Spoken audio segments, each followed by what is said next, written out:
నేను కూడా మీలాగే రోజు పొద్దున్న లేవగానే ఏదో చేయాలనే feeling, like I need to do something big. Somehow నేను అప్పుడు వీడియోస్ తీయడం అయితే స్టార్ట్ చేశాను. కానీ ఆనెస్ట్లీ ఇదే ఫీలింగ్ జిమ్ స్టార్ట్ చేసినప్పుడు కూడా వచ్చింది నాకు. బట్ అప్పటికి ఇవ్వపించాను. ఎందుకు, జనాలు ఏమంటారనే భయం, లేదా నా వాయిస్ నేనే వేయడంలో వచ్చే ఆక్వర్డ్నెస్. సరే ఒక మంచి ఫోన్ వచ్చినప్పుడు చూద్దాంలే అనుకున్నాను. లేదు, ఒక మంచి బాడీ బిల్డ్ అయ్యాక చూద్దాంలే.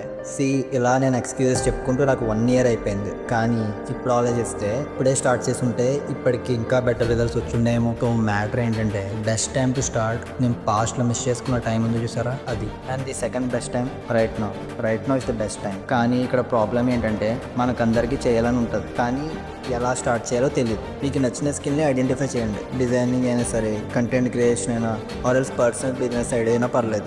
ఫస్ట్ ఎవరేమనుకుంటారు అనేది పట్టించుకోకుండా, వాళ్ళు 100 అనుకుంటారు, వాళ్ళ పనే అది. అండ్ మీకు సపోర్ట్ రాకపోయినా మీరు పోస్ట్ చేయండి. వన్స్ అలాంటి కాన్ఫిడెన్స్ వచ్చాక every step feels like a purpose, and that's when real growth begins. రోజు పొద్దునే లేవగానే వస్తుంది కదా ఆ ఏదో చేయాలనే feeling. Today let's give it a real start with whatever you have. Mic లేదు, ఫోన్లో రికార్డ్ చేయండి. అండ్ లైటింగ్ లేకపోతే విండో దగ్గర నిలబడి షూట్ చేయండి. ఒక రోజు స్కిప్ చేస్తే ఏం కాదులే అనిపించవచ్చు, కానీ అలా స్కిప్ చేస్తూ పోతే తర్వాత నువ్వే చాలా రిగ్రెట్ ఫీల్ అవుతావు.